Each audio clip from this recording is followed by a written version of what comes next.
Okay, so welcome everybody. I'm Paul Gibson, co-founder of Retake Our Democracy.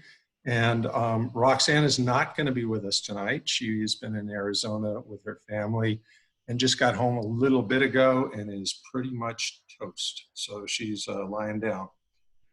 Today's Zoominar is going to focus on the 2020 election in New Mexico and how you can be involved. And our panelists tonight are Andrea Serrano, the director of OLE, and Eric Griego, the director of Working Families Party. And I guess Terry Storch is going to hang with us. I don't know why this keeps happening, but she's on here again. And we'll just have to hang out. In any case, the panel is going to focus on the election, and joining later in the Zoom at probably about 7 o'clock, we're going to have 4 grassroots activists, people who have taken it upon themselves to either form organizations or as part of an organization. They've organized groups who are working on the election. And so we're going to have Bruce Roach from New Mexico Blue Heat Wave. We're going to have Felice Garcia from Nasty Women. We're going to have Steve Conrad from Corrales Indivisible and Ray Ellen Smith from Nob Hill Indivisible.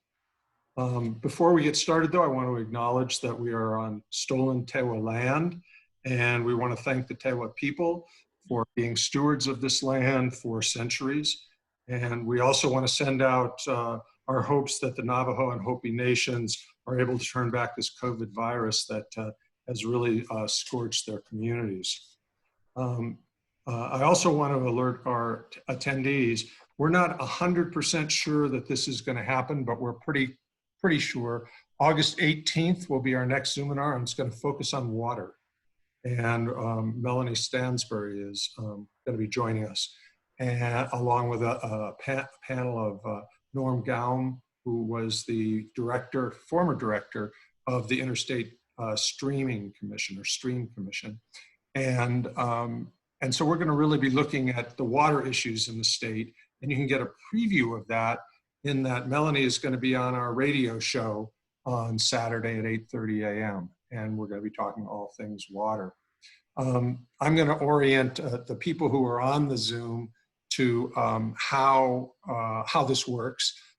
There's no time limit for our speakers. I'll moderate the questions, and I'll moderate until about 7:30, and then at 7:30 we'll turn it over to our attendees who can ask questions.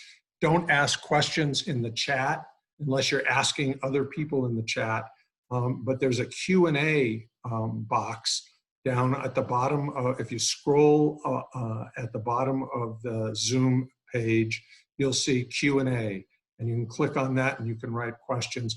It's usually a good idea to hold off on questions until a little bit into the Zoom, because we'll get a ton of questions that we answered, and it's hard to scroll through all the questions and find what you want to answer. So don't use the chat for questions. All attendees are muted and you can't raise your hand, but you are able to chat among yourselves. That's basically the way the Zoominar works with webinars. And the reason for that is we've had it, I'm sure you've been on one, where somebody decides to do the dishes while they're watching and they don't realize their sound is on and nobody can hear anything. So this is a different platform. We've also increased our capacity so that we can host over 100 now. We ran out of room in the Zoom room last week, or 2 weeks ago. So there's also 2 ways you can view in Zoom. You can, in the upper right-hand corner of the Zoom box, you'll see speaker view. And that means that you can click to that and all you will see is whoever's speaking. We recommend that you stay with gallery view, which is the default. And there you see all 4 of us. I also want to acknowledge that Saraswati Khalsa is going to be managing the chat room. So if you have a question, you don't understand what's going on, she'll try and answer it for you. So that's about it. Today we're going to be talking about the 2020 election here in New Mexico. what are some of the key races, how are campaigns organized, and where you can plug in to have an impact. And so we'll start off by just asking our panelists to introduce themselves, take a couple minutes to tell us how you wound up getting involved in election organizing. And we'll start with you, Andrea. Hi, everybody. Andrea Serrano. Once again, I'm the executive director of OLE, which is Organizers in the Land of Enchantment here in Albuquerque, New Mexico. I've been with OLE since 2012. I started as a conservation organizer and became ED in 2017. And my co-ED, Matthew Henderson, is director of the C3 side of the OLE Education Fund. So I'm the director of the C4 side. You know, I absolutely have loved politics my entire life. My dad was a state representative in the late 60s here in New Mexico, representing Martineztown. So I definitely grew up in a very political household. My mom was a union member, went on strike in the 70s, actually, when she was pregnant with me. And so activism and politics actually go really well together for me. So that's where I got involved. But, you know, electoral organizing, which we're going to talk about this evening, is a different animal from other types of organizing. And so I'm really excited to dig in and excited to be here with all of you. Thank you so much, Paul and Retake, for having me here. Okay. You want to fill us in, Eric? Yeah, hey everybody, it's Eric Griego from Albuquerque. I am the state director for the Working Families Party, and it's great to have such a wonderful set of folks. I was scrolling through the attendee list, and I know many of you, and know that you all were very much I have been part of this, hopefully what will be a transformation in New Mexico. So thank you everyone on the call, and Paul and Roxanne and all the great folks who worked so hard, not just this last primary, but for the many years have been in the trenches trying to bring some progressive change to New Mexico.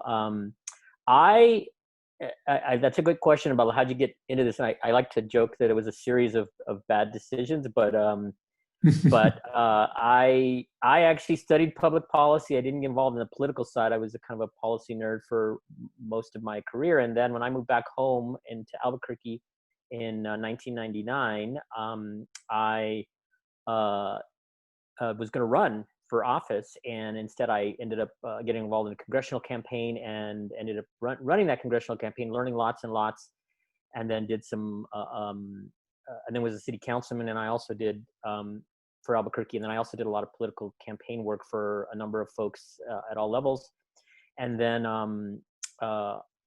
obviously I was an elected official for a while, and then Working Families, I ended up at Working Families, which, you know, we'll talk about our work, but, you know, elections are central to what we do. Trying to get more community minded, community connected, progressive working families folks elected.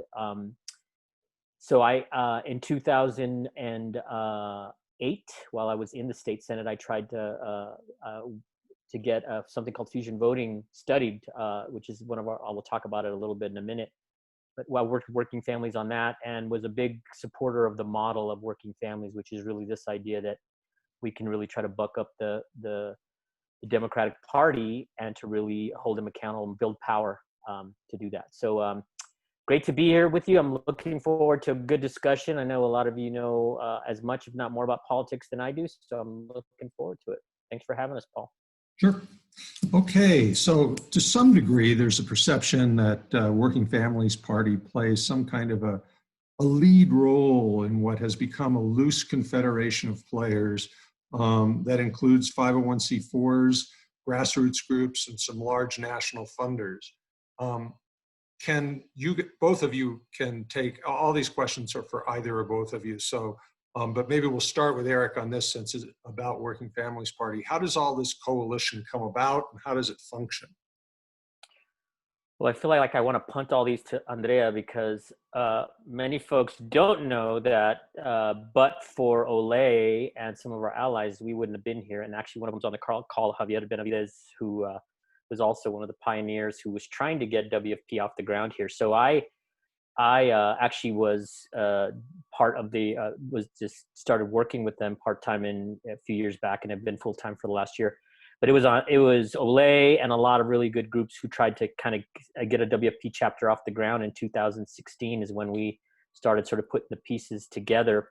So and Andrea is both on our national committee, which is our sort of our national governing body, but she's also on the executive committee. So she's really is one of the big cheeses of the party nationally. So I don't know if folks know that we're very, very lucky to have a New Mexican who's a scrapper and very engaged and very committed to our mission to be making a lot of decisions for the national party. So I'm really happy that she's up there. So, you know, I wish I could say that we were the ringleaders, but the truth is I think I always like to point at us, and I think a retake in the work that you do as well, you and Roxanne do, Paul, is sort of like the tip of the spear. You know, we're part of a group of folks who do this work. Many of you are on the call, but, and we have tried to, Andrea and I have tried to hold up the progressive wing, I would say, of the groups who do this kind of work, you know, unions and environmental groups, all who work really hard and really passionate about this. But we've tried to and I'll let Andrea speak to this, we've tried to form kind of a subset of them who really are willing to push the Democratic Party in a much more progressive direction. And I'm really glad that we have a lot more allies doing that now. You know, we have the Atlantic Caucus now, we have you guys, we have Olay now, we have a lot of other folks who are really nasty women who are really trying to push the party back to its core values, I like to say. But so in terms of the organization, and it really, I'm flattered, but I would say it's inaccurate that we sort of hold everybody together. We did definitely push for a lot more coordination in the primary, and not every Democratic group wanted to get involved in the primary. So we have, as I said, been in some senses pushing our allies and friends to really get involved in primaries, even when it was dangerous. And sometimes people thought it was pointless or we were tilting at windmills.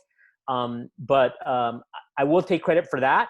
I mean, along with Andrea and some other folks, but I think it's been a real amazing, I said this to you before, Paul, and I think we said it on one of our prep calls, like this has been the most coordinated effort by the left, the progressive folks that I've ever seen in a primary, right? I mean, I've been around elections for a while in New Mexico, and I've never seen the left work this well together. And that includes all the volunteer groups, all the grassroots groups, a lot of our allies in the environmental community and social justice in the choice community. So, and yeah, we played a role in it, but I would be completely overstating it to say that like we were the ringleaders. And Andrea, maybe you can give us your take on that.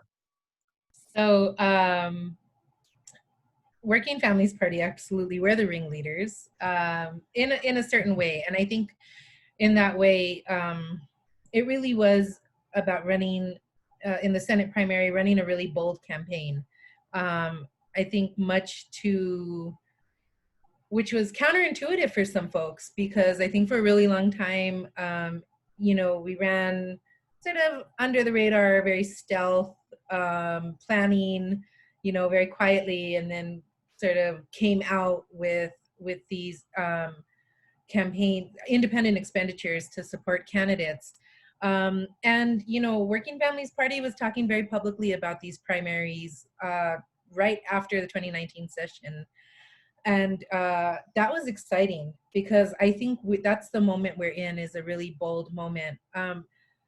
Bringing the Working Families Party to New Mexico in this iteration, Javier Benavides, who's joining us this evening in the audience, absolutely was, I think he and Matthew absolutely were the drivers, and then other folks, other organizations. Matthew Henderson from Olay Education Fund, who at the time was ED of Olay, were really just driving this idea that, you know, we needed a political home in New Mexico for the left. And I saw someone in the question ask, like, what's the point of the Working Families Party if you're going to, you know, support Democrats? And I think it really is about a long game. And I think right now there's two major parties. And if we can affect change in one of those major parties, and I think, you know, we've had great folks who've been endorsed by the Working Families Party in New Mexico. We've had great folks who have been endorsed nationally by the Working Families Party. And the Working Families Party, I think, has changed dramatically under the leadership, the national leadership of Maurice Mitchell, but in the state, the leadership that we see from Eric and from JD and from Michaela and from the folks who are involved with the Working Families Party, what it's become is a political home.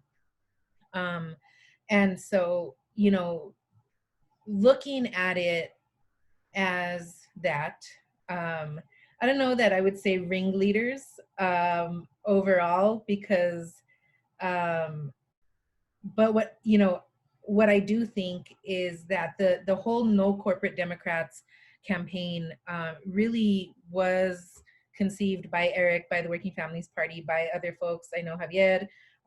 And, you know, I had the whole vision of, we're not going to win this on our own. We definitely need to do this in coalition. But you know, I didn't know where or how we were even going to begin. So it was really great the way all of us just aligned and we moved forward. So super excited about the minor party status of the Working Families Party, but also know that right now it serves us and our communities best to be pushing for Democrats who uphold working families' values. I'll just say one last thing. I think one of the key pieces here is that what we value at Olay, what we value in the WFP, and what was valued in the whole No Corporate Dems coalition is the centering of race, class, and gender as really, you know, what we're looking at here and what's driving us, and those are, you know, central to our platform and central to our values, is really not just talking about race, but valuing and centering the leadership of Black, Indigenous, and people of color.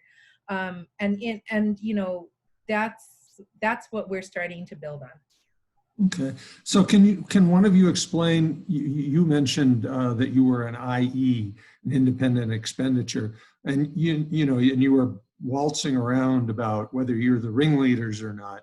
But you know, Indivisible, Nasty Women, Retake Our Democracy, we don't have money that we invest in the campaign. We try and provide volunteers and get volunteers to work for the campaign. So you have a different role in the whole effort. Can you explain how that works? And like, where do you get the money? So I'll take part of it and then I'll volley it over to Eric. And I think the waltzing over the whole who's the ringleader thing, I think it's because leadership in this group really is held by lots of different people. And you know, it's great for Eric and I to be on this panel tonight, and we could also have, you know, 17 other folks on this panel who also were really fierce leaders. So that's where the waltzing around for me comes from. But in an independent expenditure, as an established organization, Olay has been working in elections probably since our inception in 2010. And so for us, it's about raising money from donors, from national folks who are invested in seeing these electoral wins in our state. And it's an operation. It really is. It's about, well, prior to the pandemic, it was, you know, field operation, digital, mail, radio. Some folks, if they have the money, go up on TV. Independent expenditures are key because one, we can operate outside of the campaign. So where a candidate is really like introducing themselves to their community constantly and really like showing who they are and what their values are and who they would be in office, IEs actually, we can do that as well. We can say, this is why we support this person. And we can also say, and this is why we don't support their opponent. This is why their opponent actually needs to lose. And, you know, IEs, independent expenditures, absolutely do not coordinate with campaigns. I'm gonna say it again. We absolutely do not coordinate with campaigns. And I think that there's a lot of public education that has to happen around that because I agree. there's PACs and super PACs, and there's all this, and community PACs and corporate PACs, and there's all these like nuances to elections. But I think the biggest thing for us, for Olay, the most important piece about having an IE is the relationship we develop with the candidates once they win their office. And it isn't my relationship, it's the relationship of our membership. And it's the relationship that our members have, and it's the expertise that our members bring to the table. I think that's what's really key about endorsing folks and helping them win their office. And in this Senate race, you know, 4 of the most powerful senators in New Mexico who have held power for decades are gone. And it's a combination of having amazing candidates who kicked ass, who were grassroots and committed, and amazing communities behind them, and then IEs who were willing to, you know, put everything we had on the line to support these folks. And so that's, I think, the function of the IE. And Eric, if you want to add to that. I was going to ask Eric to chime in on one of the things that the IEs are criticized for by the people you're generally challenging is saying it's all this outside dark money from liberals in New York or what have you. And I'm guessing your answer is, well, at least it's not all kinds of corporate money coming from Wall Street, which is what's supporting you. Can you speak to that, Eric? It's Yeah, so the scale. yeah, I mean, you know, let's be honest, it's a broken system. I mean, most of us on this call would prefer that there was no independent money. I mean, I certainly would. I mean, I sponsored public financing. We were one of the first cities in the country to do it in Albuquerque to get money out of politics, right? So the difference is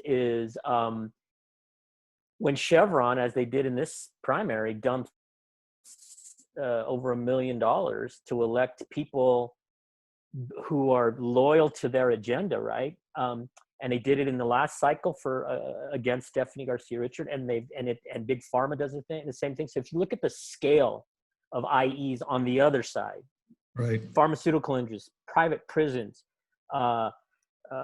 big oil, you know, you name it, they have dominated the system. So you know, as progressives, we have sort of a choice. Do we just walk away and say, oh, we're above that? I wish we could do that, you know, or I wish I was independently wealthy and I was George Soros. I could just write a bunch of big checks so we could do the right thing. But even if we wanted to do that, if we decide we're not going to play and not help groups like the Sierra Club or like Working Families or like Olay or like Planned Parenthood push back, then we're going to lose. I mean, until we change the system. And by the way, I'm all for it. I hope we get to the point where we take money out of politics, where we overturn Citizens United, where we can really do comprehensive campaign finance reform, because I'm one of those people who believe until we do that, we're going to keep getting what we get. In the meantime, in a broken system, to your point, Paul, like we have to go out there, and what Andrea and I spend a lot of time doing, and others who've done this work, is trying to get individuals and groups around the country, small and large, to help us do this, right? Who believe in our vision of the world, which is, you know, that we're in this together, right? And that climate change is real, right? And that private prisons and racism are really completely undermining the American fabric, right? So, so I think it's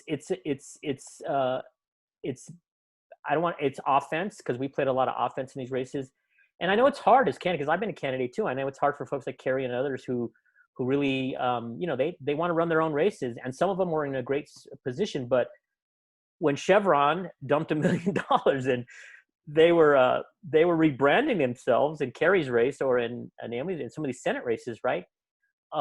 If we had not been there to really expose the record, and we didn't do personal, you know, snarky attacks, we talked about records. We talked about how much money these guys were getting from corporate interests and how they were voting. So, in terms of the ecosystem, and I know we need to go to the next question, but in terms of the ecosystem, like we occupy a very important part, like the groups who are willing to do this. And by the way, there's a lot of us. It's environmental groups and social justice groups, and we in primaries try to really raise that money and run credible, because part of what we all do is we're campaign people. Like we've all been involved in campaigns, we've been candidates, we've been consultants, we've been people who run field campaigns. And so that's what we try to bring to this whole conversation. We couldn't do it if there weren't grassroots groups who don't do that, right? Who are C3s or who are independent, and some of like other groups who say, like, we're going to really do whatever we can to steer our volunteers into campaigns. And by the way, they can also steer them, as long as they're not playing on both sides, they can also steer them to some of these campaigns too. So we could use help too. Folks want to say, well, I really want to see what it's like to work on an IE on a phone bank or something. You can definitely reach out to us. So it's a broken system. And we make the best of it, and we fight for the people who we think ultimately are going to share our values and going to fight for people over those big corporate interests. And I think that's the difference. Maybe that's a justification, but that's how I sort of come to terms with it. Yeah, we're going to try and move things along a little more quickly now. We had two questions that were related to the 2016 campaign and the 2018 campaign. And maybe you could talk that's where I think I met you, at Susan Herrera's kickoff. And you were commenting earlier about how primaries can get pretty nasty. And, we also supported Andrea Romero against Carl Trujillo, and that one really got nasty. And so can you talk a little bit about that element of when it's one thing to be doing the general election where it's Dems versus Republicans. That's easy. Talk a little bit about what went on in the 16 and 18 primaries in general.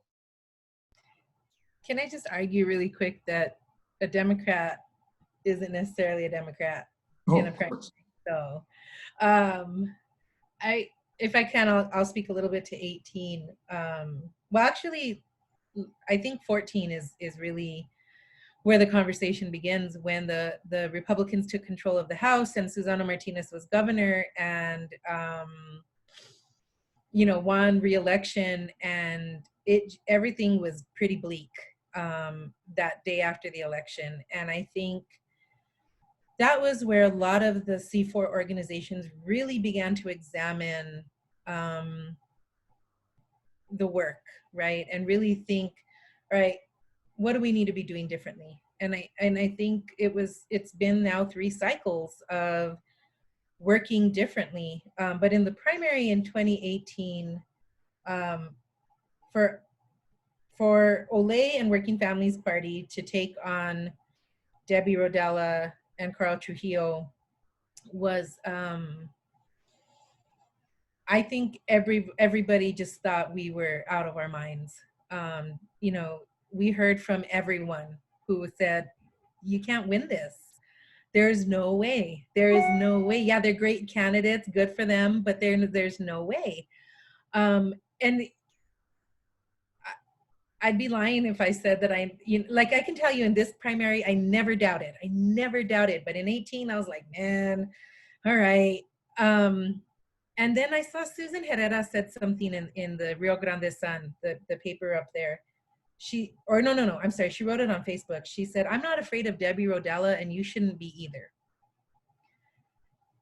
Mm-hmm. And then I saw that, I was like, okay.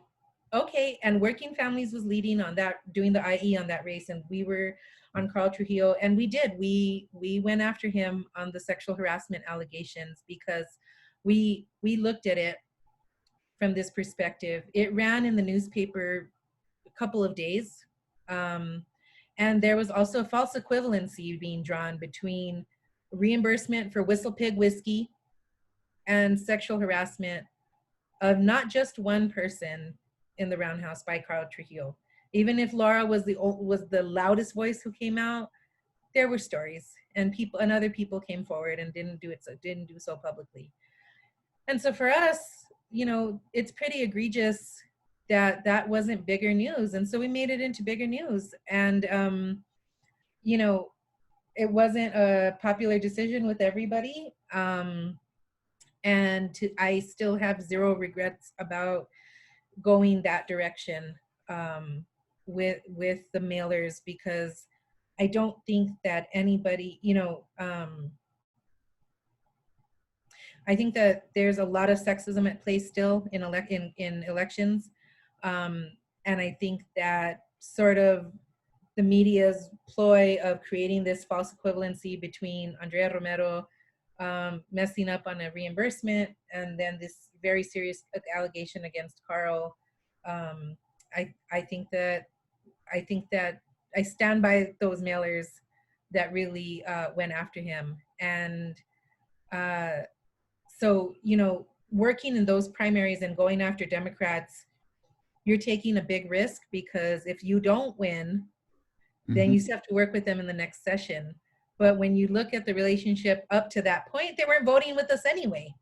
They weren't voting with us. They were voting against everything. They were trying to run preemption. They, like, Debbie Rodella and Carl Trujillo were making a mess up there, and they were holding the caucus hostage.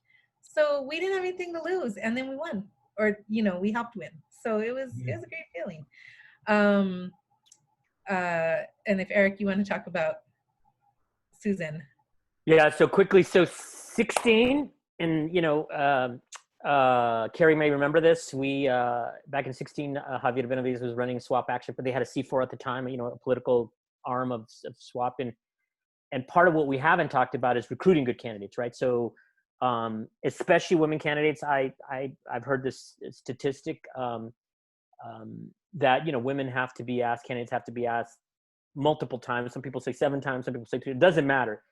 It's true. It's like you had to, even someone as qualified as Susan Herrera, who was a retired executive, you know, as seasoned as anybody had been in politics, right? She had to be convinced, right? And so she, you know, she, you know, we didn't coerce her, but basically she needed to be told by not just us, but a lot of folks around her, like, you can do this and we will support you.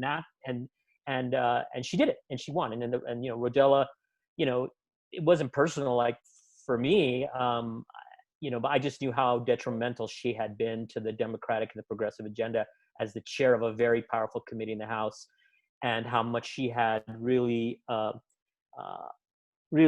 undermined the Democratic majority's ability to move the party in a progressive direction, despite all the work we had done.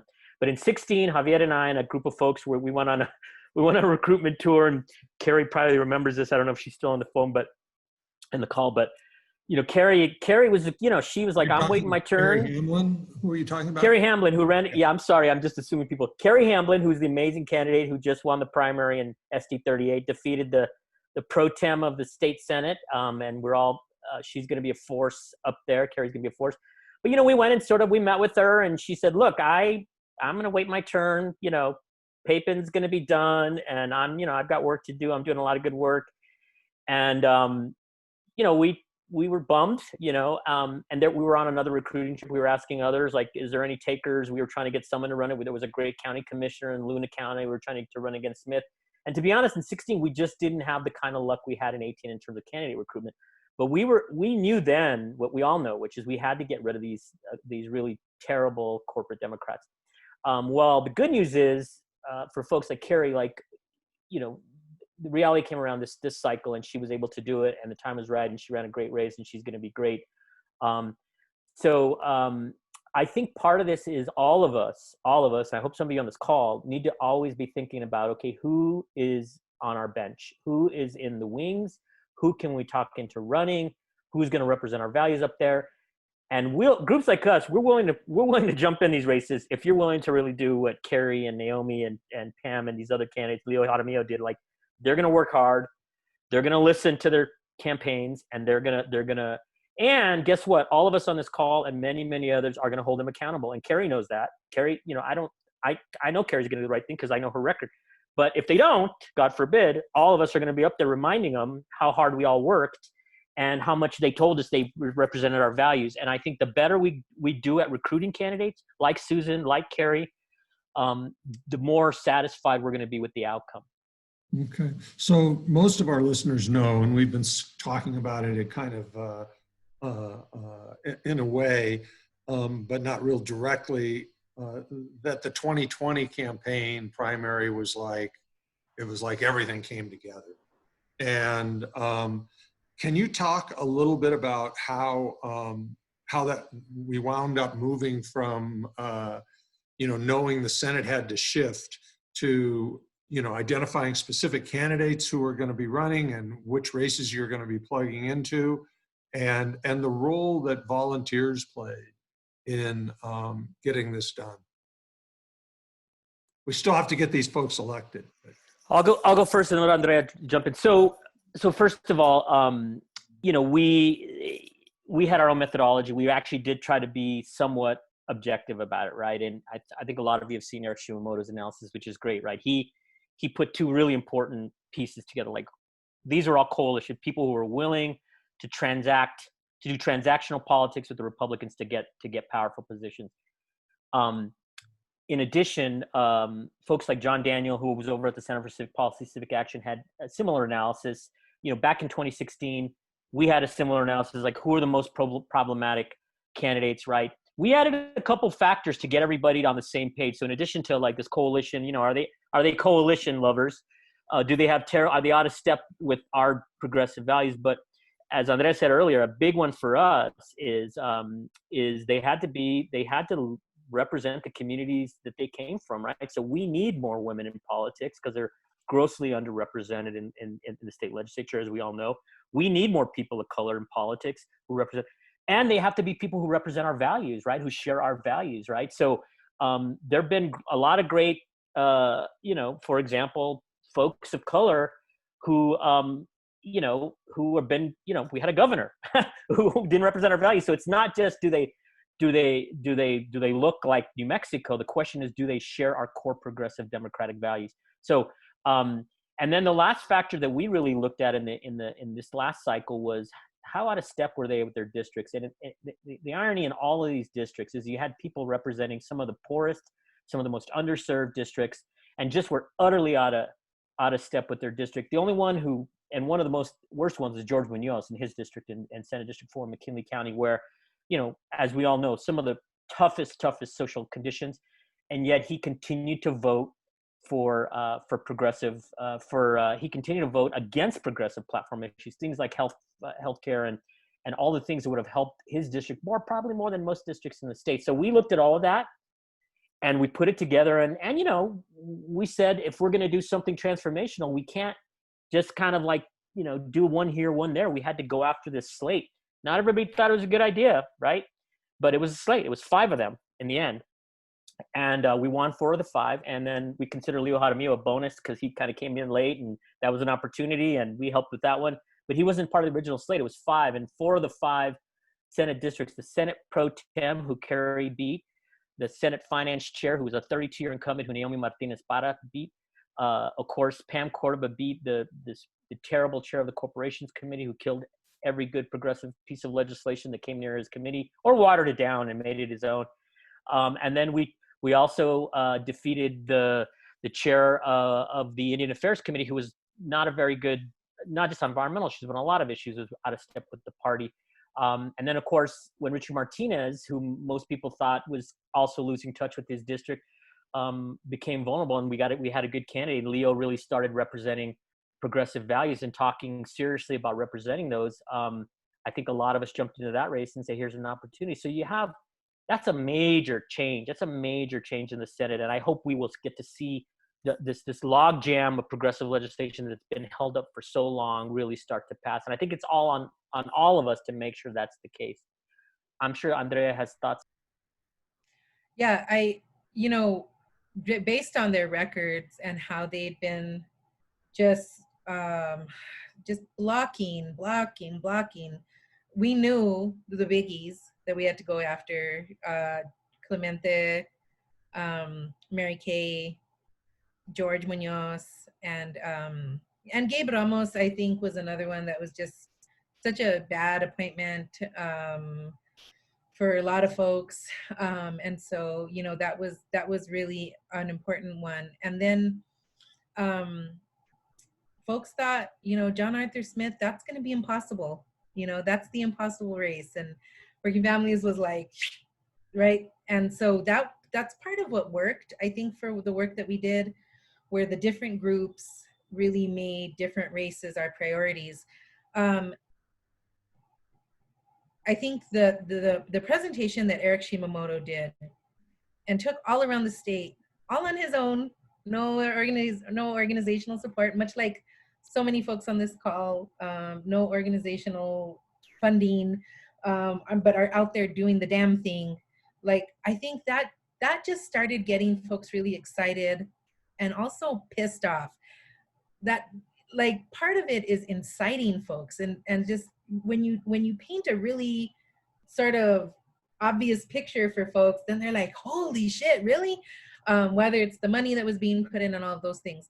There's also the work that has to happen. So members who were sending out hustles, you know, Terry's on this call, Terry Storch, Eric, I'm sure there's other lay members, and so if I don't name you, I'm so sorry, I haven't looked at the full list, but who go through through the process of endorsing folks and then of sending out texts and phone banking and canvassing when we were able to canvass in person.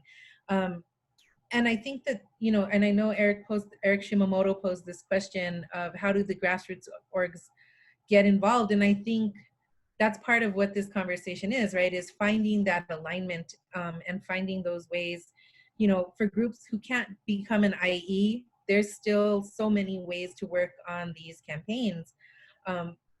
One of the things that I think was key to the win was being really organized and being just like relentless in our focus. Like we had a focus and we stayed on it.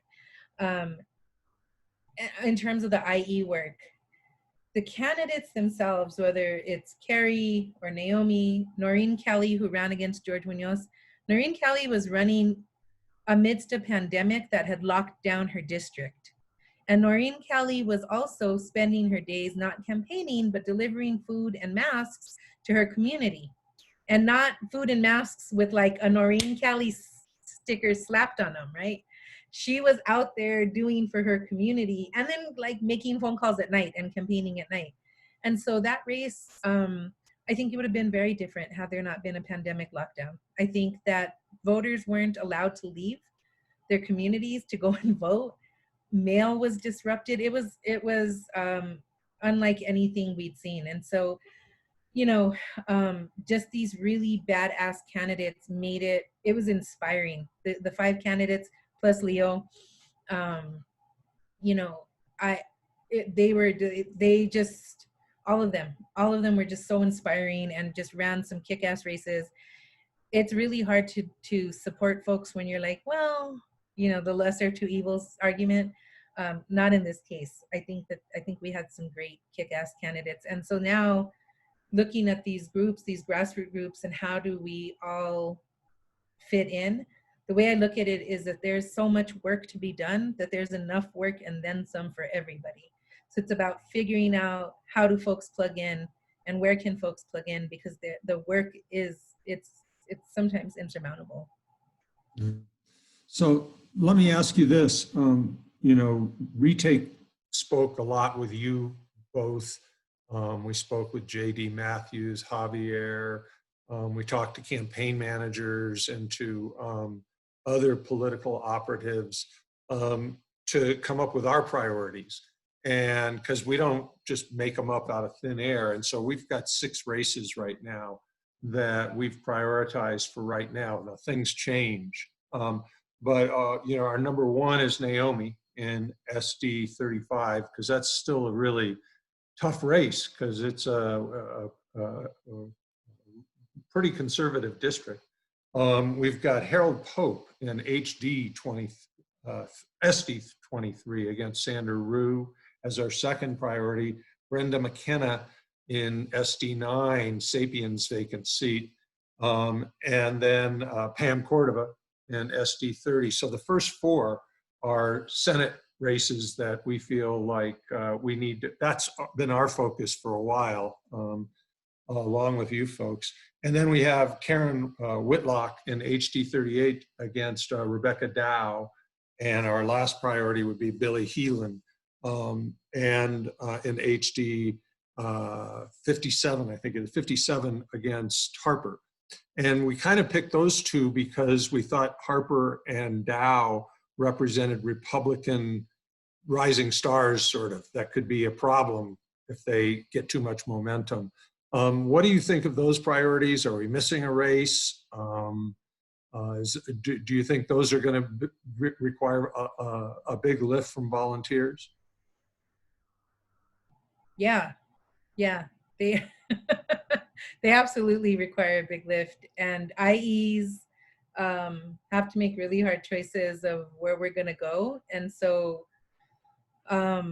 Yeah, I those, know you haven't done that yet. You haven't figured yeah, that. but you know, we, but you can start now is the point, right? Right. And I think, yeah, you know, Rebecca Dow is really powerful, and she's slick. She's good at you know, talking, and so I think that folks who can plug into these campaigns right now, IEs can't, but you can as volunteers, and campaigns need volunteers all the time. Anyone who's been a candidate, I have not, and much love to those who have done it, because y'all are very brave. Um, you know, um, those are huge, and I'm seeing in the chat. So Naomi was definitely mentioned. I think she was mentioned first. That's SD35, and then, you know, there are candidates who are going to be really great and who probably have, you know, they're well funded. Katie Duhigg has really been good at raising money, and she's campaigned really hard. She's working really, really hard, as are, you know, all of the candidates. But I think when we look at, like, where do we make decisions to do IE work, or where do you make decisions where you volunteer? I think, and Eric will speak to this. Eric has taught me a lot about this around, like, you look at the ones who maybe aren't as well resourced, or maybe aren't the sure win, and that's where you go, right? And that's where you work. You know, in the case of, for instance, Naomi in 35. So that's my biggest thing, is if you can go and work for a campaign in any capacity, please do work for those campaigns, especially the ones that seem like long shots. Mm-hmm. Mm-hmm. Did you have There was, anything to you know, add? Naomi was a long shot. Yeah. She won. Yeah. You know, and I want to be clear, like Carrie's, you know, we need Carrie up there, and, you know, she's probably going to wring my neck when I say this, but Carrie's got a 65% DPI district. It's a Democratic district. If you can help her, help her. But if you want to really think about the races that we have the biggest chance of not holding, after all the work that we all did to get rid of John Arthur Smith in the primary, there's a lot of folks who are saying, yeah, well, you know, he's gone. We don't really care who wins the general.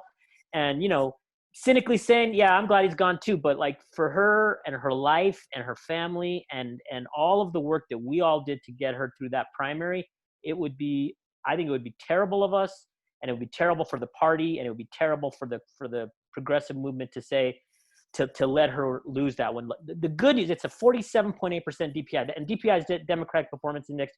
That's just our best analysis based on turnout, based on Democratic votes, of the likelihood that a Democrat, of the Democratic turnout, Democrat could win. So she's below 50%. That's the danger zone, right?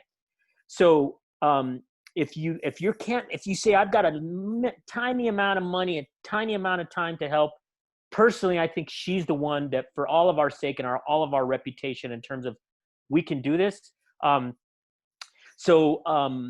It's Naomi. It's absolutely Naomi. And by the way, I said this to Paul, and I said it in the chat, like, you know, yes, it's about money. Yes, it's about texting, making calls, but there's a lot of other ways you can help. If you reach out to these campaigns and say, hey, I'm a writer. Hey, can I help do some research for you on policy stuff? And figure out how to plug.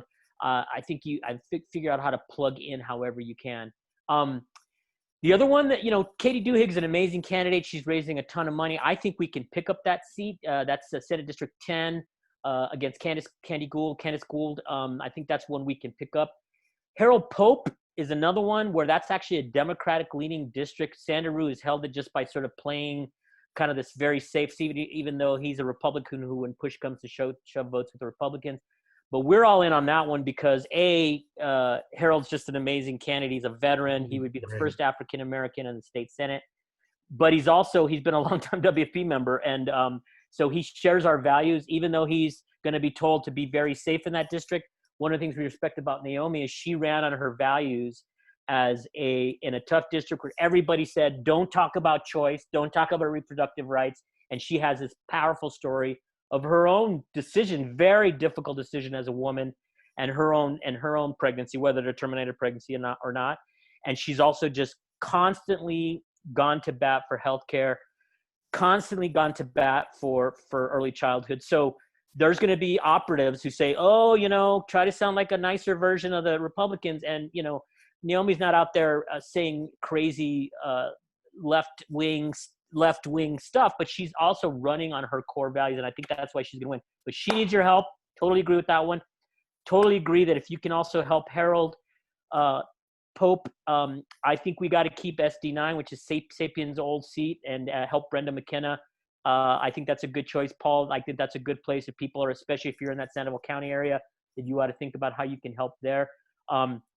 And then I would say on the House side, the other race we haven't talked about is there's an open seat in the South Valley, and there's a woman, a young woman of color, single mom, who has to run because the candidate didn't file on time. The Democrat there, who was not very good, didn't file, so she's running as a DTS, an independent candidate, but she's a Democrat. She'll be a Democrat. She'll be a progressive.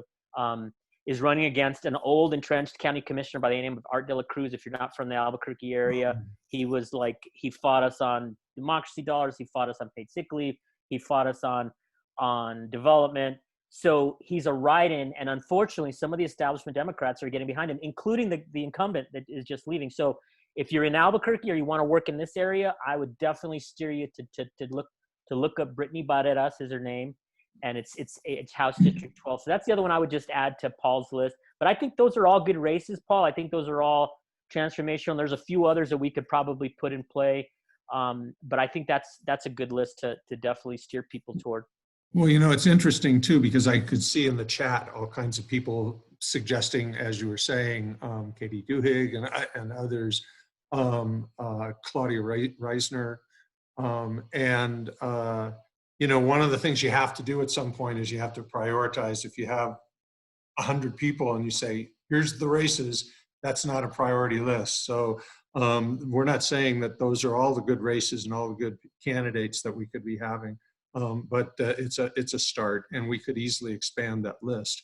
I did want to also mention it's 7:25, and normally we would stop with the Q&A, but we've only got one question in the Q&A right now. So if you've got questions you want to ask, put that in the Q&A right now.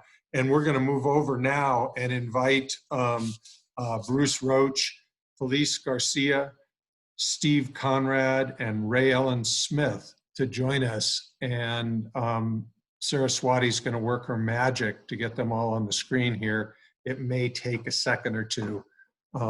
But these are people who have, in one fashion or another, worked to either organize a group or be part of a group that is just all volunteers, that takes on 1 race, 5 races, 10 races.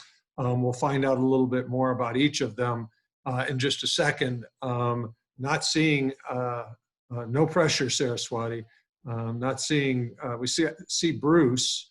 I've promoted 3 of them to panelists, and it takes a second. It kind of kicks them off and then adds them back in.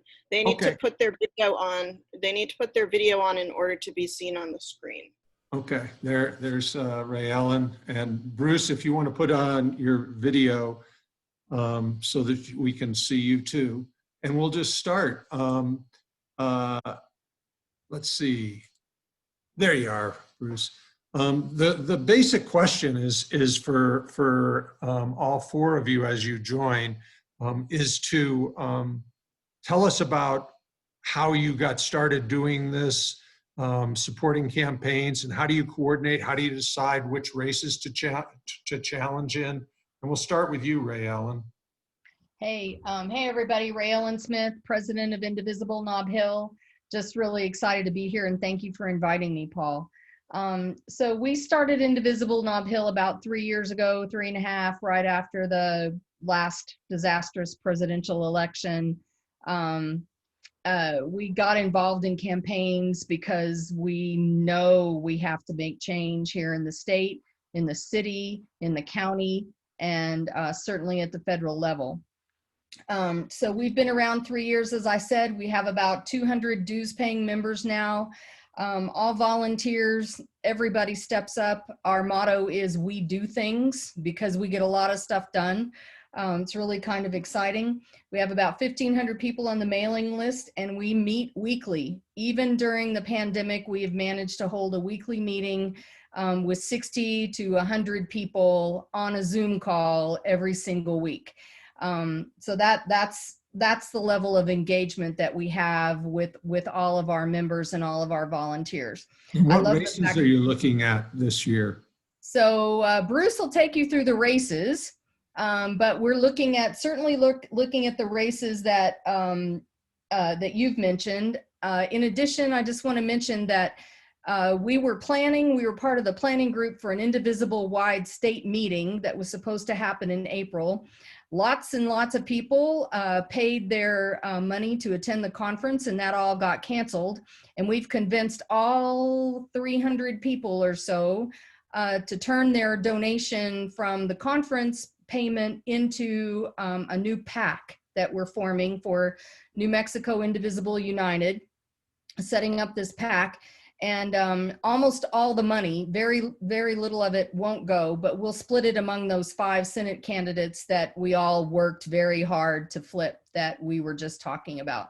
So we're hoping to give each of them at $750 to $1,000. We're still working out the bottom line numbers, but that's an exciting development that we've been able to organize at the statewide level through all the Indivisibles. Yeah, just wanted to mention that. You know, Bruce can take you through our specific efforts that we're doing at Indivisible Nob Hill with all of our volunteers and the number of volunteers.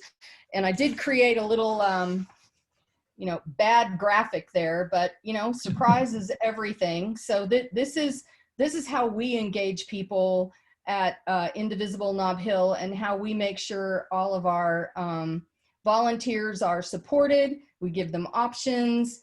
We make sure we embrace their passion, whether it's a passion around an issue, a passion around the candidate, or they're just angry. We're happy to funnel all of that. We make sure we give them multiple ways to engage, whether it's a high-tech solution or a low-tech solution. And we make sure that we try to motivate them in ways that keeps them excited. And I think I think we do that pretty well, because like I said, we still get 60 to 100 people on a Zoom call every week. So, you know, we're happy to be a participant in this, and I'll let Bruce talk about the specific races, because he heads that up for us for Indivisible Nob Hill. And that's the New Mexico Blue Heat Wave, I believe. Yeah. We used to call it our dino work, but we had to rename it when we got rid of when we won in the primary. So we asked Bruce to change the name, and he came up with New Mexico Blue Heat Wave. So Bruce, do you want to talk about that a little? Sure thing. Yep. Good evening, everybody. Let's see. So we're looking at pretty much a good overlap of the races. From a Senate district perspective, Claudia in 19, Harold in 23, Pam in 30. We're not looking at Brenda in 9 because Corrales Indivisible has that in their chapter area, so we're not focusing on her, but she is a good candidate. We're looking at Naomi in 38 and Saya in 28. And what we've done is we've got a mailing list of about 90 people. It's an amalgam of folks that we met through Retake, the Santa Fe Democratic Party. We have folks from Nasty Women, and a lot of folks from Indivisible Nob Hill as well, and some folks from Swing Left. So what we've done is we meet weekly on Thursday evenings at 6 o'clock, typically a half-hour meeting, sometimes longer, depending upon the question that people come up with on a weekly basis. But we present who the candidates are, what their issues are as far as needing money, needing volunteer support, you know, wherever it happens to be. And we present those opportunities, and people self-select which candidates they wish to endorse and support. So weekly, we have typically about 12 people of the 90-person mailing list participate, and it's a hardcore, about 6 people every week, and other folks join, and due to conflicts can't be on at any given time. But we've got good support with folks going and contacting campaigns. We've given them the The volunteer coordinators, we tell them what the voting district is, the voting demographics are within each of the districts. We try to indicate what the funding is, so all the pertinent information so people can make a determination as far as who they want to support, why they want to support them, as far as individual candidates are concerned. So we try to make it as self-directed as possible. We're not trying to say you've got to do this.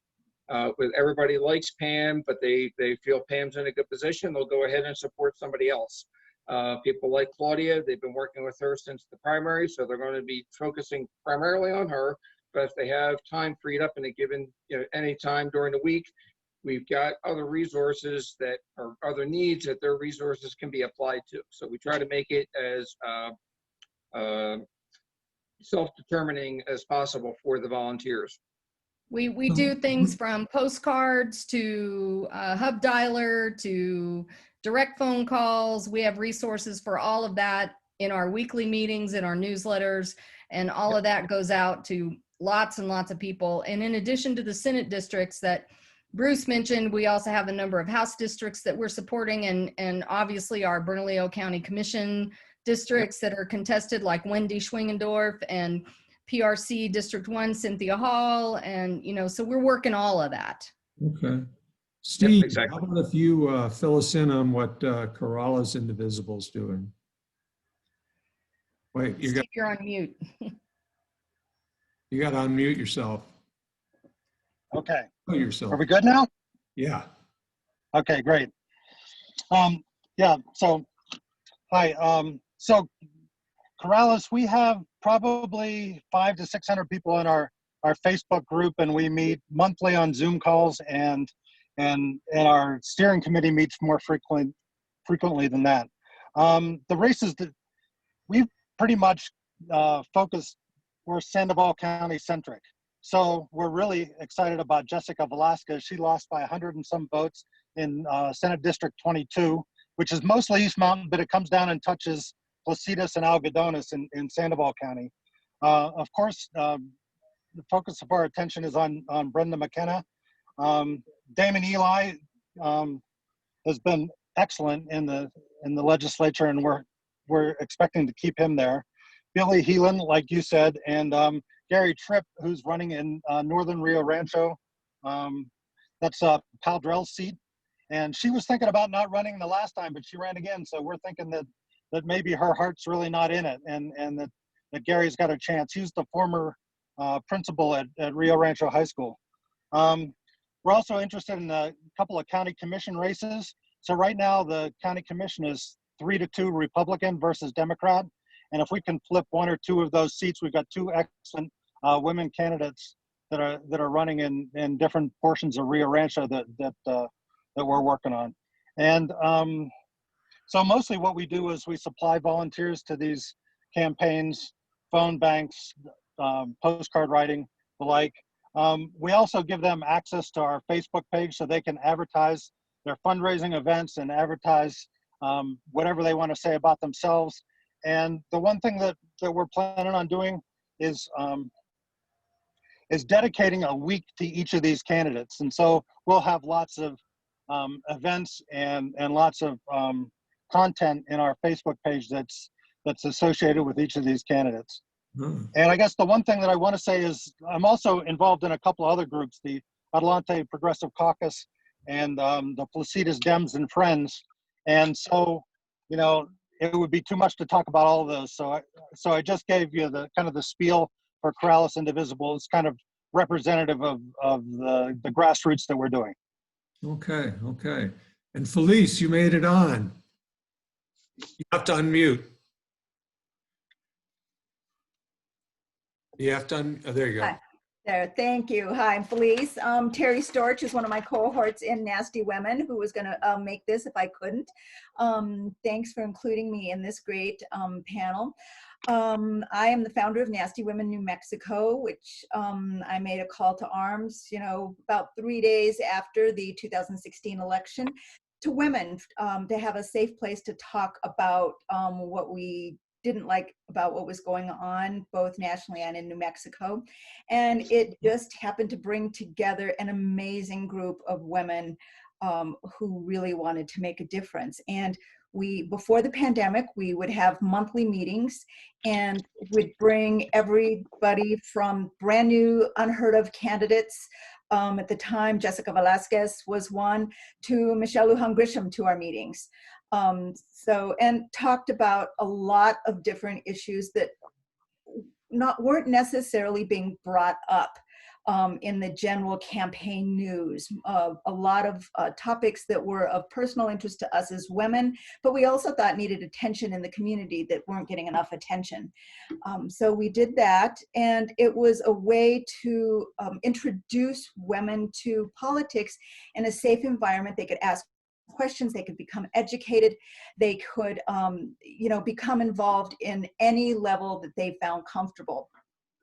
When we started working on the Senate primary campaigns, it was truly because of the presentation that Eric Shimamoto did at one of our meetings. It was just, it just woke people up to how the whole process works, how committees work, how the people who were the heads of those powerful committees had so much control over all of those committees, and how it really stopped good progressive legislation. So once people understood how the process worked, as a group, we decided to focus on, of course, mostly women. It was all women, as a matter of fact. So we sort of tried to find information out there in the political world about these candidates, and we narrowed it down to 5.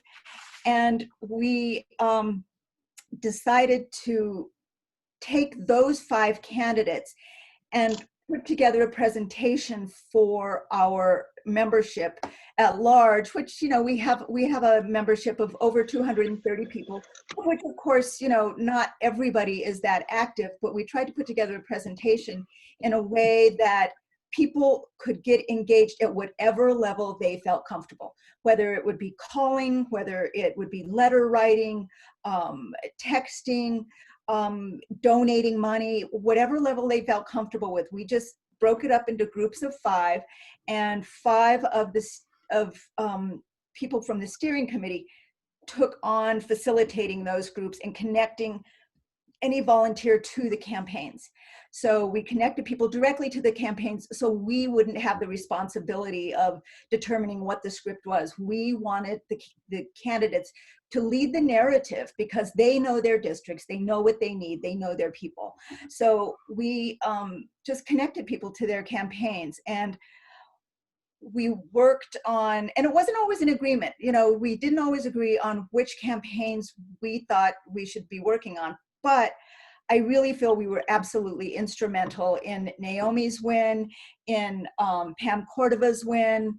And what's wonderful about being a small, unaffiliated group is when you are working on somebody's campaign, and perhaps they're doing really well, and you see somebody like Noreen Kelly's campaign, which is the one I was working on, not doing very well, you can pivot really quickly, and you can also talk to other people in the group going, look, she is running in a district that is not been paid attention to. COVID has amplified how that whole district has been neglected, and we really need to help her. We had people making masks, we had people calling, we had people texting, we had people donating supplies and sending them to them. So it's a variety of ways that an unaffiliated small group can support these campaigns, because it's not always just by donating big money or putting together a great phone bank. You can participate in lots of different ways. So that's how we worked in the primary for these against these Dino candidates, and it really started with Eric Shimamoto, and it ended with great wins.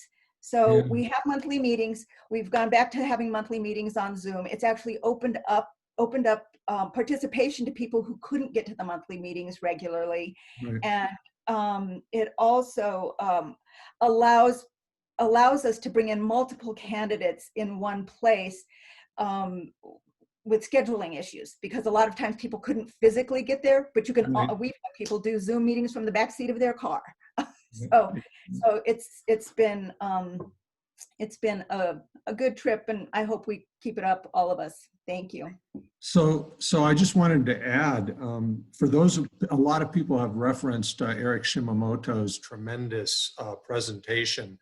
And he traveled with me to Silver City, where he did a 45-minute presentation, and then I did a presentation. And we came up with the idea that, like, you can't be doing this every day. And so we recorded it, and it's available at the Retake Our Democracy website. It's called Retake the Senate, or Fix the Senate. And so Eric and I moderated that, and it really is. And we also, he did it at Indivisible Nob Hill, I remember, as well with me. And so that's a resource out there. And I just wanted to acknowledge that part of why we brought these people together for this part of the Zoominar is to illustrate what a small number of people can just do. We have, 100 people on this Zoom still.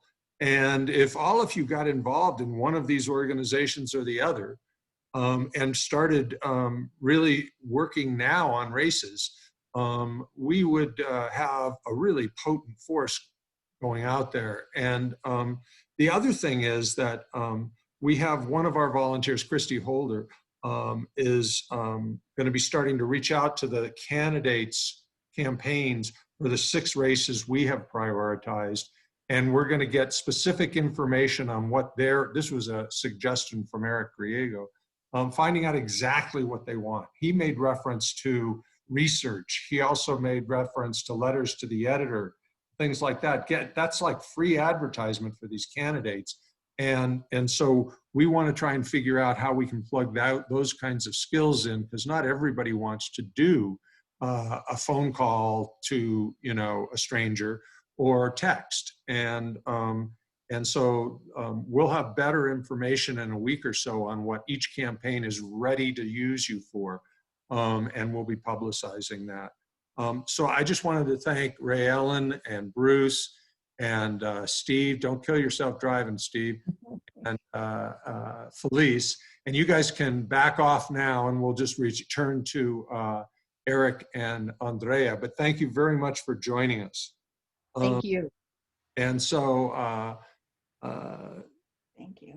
all time for Eric and Andrea.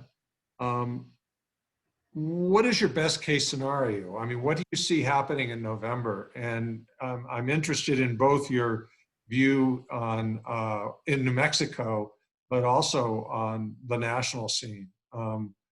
What's our best case scenario and what's our worst case scenario? Did you say statewide and national? Or? Yeah, start with state. Are we going to pick up a few seats in the Senate and a few in the House? Yeah, I want to see best case scenario. All of our badasses who flipped seats in 18 keep those seats, and then a few more seats flipped. And the Senate, just near and dear in my heart. So definitely want to see the Fab Five cross the finish line strong, and pick up other seats. I think Brandon McKenna, Katie Duhigg, Harold Pope, Claudia Reisner, like those are all seats that are winnable. And in all reality, in order to be the state that we know we can be, that we have the resources to be, we just had the folks blocking it for all that time. We need new folks in there. So none of these races are a given. Some of them are in better shape because of the district, but none of them are a given. So we want to see everyone cross the finish line. That's my best case scenario. Best case scenario for the nation is getting Trump out of office, obviously. But really, truly also the Senate changing direction, meaning that the Republicans lose the majority of the Senate, because winning the presidency without winning the Senate feels like we'll just be where we were in the Obama years. So, so that's it. Those are my. You know, those it's are my interesting with those 4 other races besides your Fab 4. We could Fab wind up with a 30 Fab 5. We could wind up with a 30-12 majority, Yeah. only without corporate Democrats. That would be different. Eric, your best case, worst case. That was my best case right there. So if we work hard to make sure we get Naomi off and keep that seat, remember that's a Democratic seat. The myth is that it could only be won by Jonathan Smith. If you actually look at what his numbers were and what Democratic turnout was in that district, if we help her, she can keep that seat. We got to keep Sapien's Democratic seat, so we got to help Brenda McKenna as well. So that's just to stay, by the way, that's just to stay 26-16, right? We're going to change the quality, the progressive qualities. But I agree with Paul. If we really have a good night and we help Katie, we could pick up that seat. We could definitely pick up 3 other seats. Harold Pope's a big one we think we can pick up as well. Claudia Reisner is running against a lunatic, and she can win, and we hope she wins if we help her as well. And then I think Martin Hickey could win Bill Payne's old Senate seat. So we're not only picking up seats, but like some of the craziest Republicans, and actually some of the people who are leaving are people who were sort of Bill Payne was. When I was in the Senate, he was the brains of the Republican Party. So the fact that he's leaving means we're going to have a qualitative improvement in terms of the debate and policy chops with all these great new members coming in. So we could go, I agree with Paul, a good night would be 30-12. That would be huge. On the House side, I think there's a couple potential pickups, but to be really honest, I think we had such a good year in 2018 that if we just stayed right now we're at 46-24 in the House. I think I got that right, for 46-24. So Yeah. if we just stayed status quo, I'd be happy and not lose anything. I think that would be great. There's a couple of pickup opportunities, but I think our job in the House is to keep people like Melanie and make sure we don't lose a Basakil seat, which many of us in this call worked hard on that race to make sure some of these really kind of swingish House seats stay where they are. Because if there is a, God forbid, worst case scenario, God forbid, the kind of investment that Trump's putting in New Mexico, Mary Matthews and HG20, thanks. There's a scenario where if Republicans really just turn out they're not going to win the state, God forbid. I just don't see that happening. But there are some pockets where we could lose a couple of these House races to some really key progressive leaders like Melanie. I think that's a tough district, even though she's a great candidate. So I think 46-24 would be, I won't say that's the best case scenario, but I would be happy with that. I think there's a worst case scenario where we could lose some of those seats and we could actually reduce our majority in the House.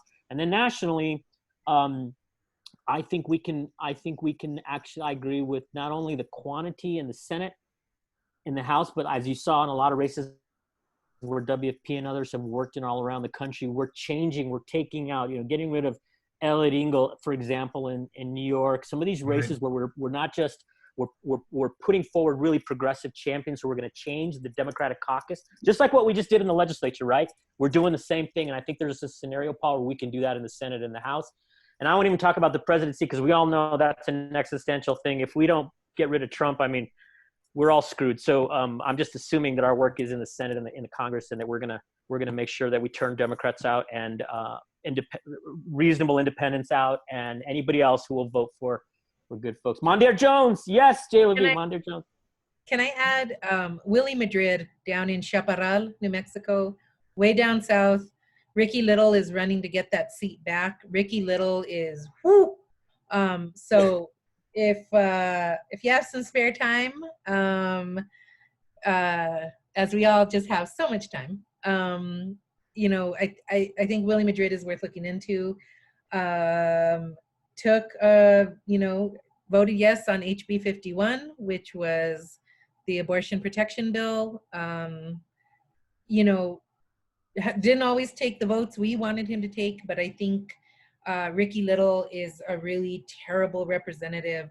So, outside of Albuquerque and Sandoval County, there's some of these smaller races that actually could also use some help. And,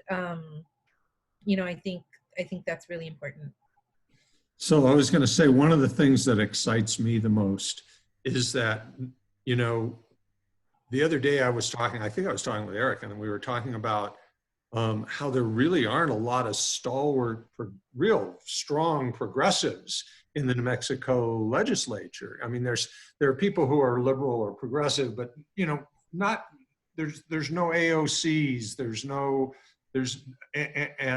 and I'm really excited, for example, about Harold Pope and some of the new Senate candidates who will be coming into the Senate, assuming they win, because I think it's it's sort of injecting the same kind of vitality and progressive viewpoint as what happened in the last election in the House, in the New Mexico House, where we pulled in some people who are reliably progressive. And you know, as you start to change both houses, both chambers, it's gonna make a really big difference. So we did have one question that came in and it disappeared, but I remembered the question.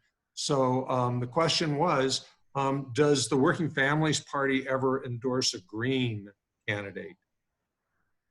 Dun, dun, dun. You know, I think that we have actually. I want to be really clear because I know some folks in the Democratic Party are worried that we're out on a spoiler mission. We don't want to help elect any terrible Republicans. So our model, now that we have minor party status, which some of you probably heard about, is to really ultimately get fusion voting done, which means we want to be able to run candidates who identify as both working families candidates and Democrats. Where there's a Democrat that shares our values, that we can help. Jerry Ortiz-Pino is a great example of that. Angelica Rubio, people like that. But where there isn't a candidate, we absolutely would run our own candidate. Or where there's a terrible Republican, we would run our own candidate. But if there was a Green and we didn't have a candidate and they shared our values, absolutely. Like the whole point of our worldview is to support people who share our values, and we're less hung up on party. I know I know there's a lot of people who really are, you know, there's this like, oh, you know, we can't be splitting the party and all that stuff. Our goal is to get people elected who are going to fight for our core values, and whether those happen to be a Democrat, sometimes it's a Democrat, not often enough. Sometimes those are independents. You know, sometimes it's rare that it's a Republican. It doesn't really make sense. But, you know, we've got, Democratic Socialists are starting to make some real inroads around the country. So we have a lot of alliances, and we're less hung up on what their party registration or identification is. Just to be clear, you can be a member of the Working Families Party and still identify as a Green or as a Democrat or as an independent. When Andrea talks about a political home, we want people who share our values, which I think most of us on this call share, right? Which is again, we're all in this together, and we believe, we believe in people over the powerful. We believe in that climate change is real, and so. I think most of us share the same values. So if whatever you call yourself is less important to us than do you share our values. So what I have tattooed on my arm, you can't see because of my green screen, but what I have tattooed on my arm is a saying that is really popular among Mexican and Central American organizers. And it's, we're not for the left or the right, we're from the bottom and we're coming for the top. And I think that's how we look at it, right? It isn't so much about, are you, no blue, no matter who, and all of that kind of stuff. It isn't really, and I think people try to pigeonhole us. Like, I don't call myself a progressive. I call myself like a lefty side-eye giving chola politics, right? And so I think, all of the candidates who ran and even for us on the IE side, we weren't talking about progressive. That wasn't what we were leading with. We were talking about like, who embodies New Mexican values? Is it this person who's taking all this money from Chevron? Is it this person who's getting all this money from the New Mexico Oil and Gas Association? Is it this person who's getting money from big banks? Are those New Mexican values? Are they paying their fair share? I'm not getting money like they are. So what are the votes that they're taking? And so talking about Naomi's values, Carrie's values, Noreen's values, Pam, Saya, Leo, talking about their values as New Mexican values first, and they're New Mexicans, running to represent other New Mexicans, like that makes such a difference over, well, you know, because there's also these like progressive purity tests, and I ain't here for it. Because folks who, you know, I recently said, like, I don't call myself a progressive because of some folks who do, not all, but some folks who do. And so I definitely think, you know, it becomes less and less about party and more. Now, in all reality, Olay endorses Democrats because that's who's usually aligned with our values. But, you know, more and more, we are getting to that place of reckoning around, you know, proximity to power isn't the same thing as building power. So I'm just realizing, Saraswati mentioned to me that the reason I couldn't figure out, there was like one question in the Q&A, and I think by virtue of Eric opening the questions and looking at them, they were all listed as answered questions, and there were 21 of them. And so that had never happened before. I was answering them. I'm sorry. I thought they were posing them to us. So I do want to ask one of the questions from Terry Storch that, and that was, and I know the answer, but maybe a lot of people don't. Who has won as a WFP candidate around the country? And I'm thinking now it's mostly New York. We've got a bunch of them, and where we have a ballot line, so meaning where we're a registered party, we actually have won races. So the most dramatic one was in the city of Philadelphia, which had never elected. They have a system in the city of Philadelphia where there has to be two opposition parties, and they're always terrible Republicans. So we had a great city councilwoman, African American city councilwoman, who ran as a WFP member. Typically what happens, we elect lots of WFP candidates in New York because they can run as both Democrats and as Working Families Party members, which is why we want to bring fusion here, right? But we've also had WFP candidates where they have a line win strictly on the WFP line on their own in New York, in Connecticut. We've had, I'm trying to think of the most recent big win we've had. You know, we worked, both Mondaire Jones, who somebody mentioned, was a WFP person on our line as well as on the Democratic line. So, what's that? Texas. Oh yeah, a ton of wins in Texas, even, but we don't technically have a ballot line there, but they were WFP endorsed candidates who really identified as WFP candidates. Yeah. Several southern states. So now that we have a ballot line, our goal is not to use it to spoil a race and, you know, even though we might hate, you know, to get some Republican elected, even though we may not like the Democrat. But it's really to aim toward fusion where we can start really dual endorsing really good Democrats and sometimes independents who might be good, right? And who knows, there might be another party who does it. So, Eric, could you repeat the name of the Philadelphia candidate who won? I knew you were going to ask me that, and let me just find it real quick because I'm forgetting her name. I didn't ask you. Wendy Parker did. Well, Kendra Brooks. Kendra Brooks. Geez, we talked about her for so long. I can't. Also, the district attorney in Philly. Oh man, he is amazing. He was Larry Krasner. Yeah, Larry Krasner is another one. You know, he's a WFP and WFP recruited candidate who really has just been an amazing district attorney. And so it gives us also we'd be remiss if we didn't mention the no IDC, Independent Democratic Caucus in New York, that you know, gave us a lot of inspiration for what was possible. And I think, you know, we do that for other states as well. They look to us and they're like, holy shit, for what's possible.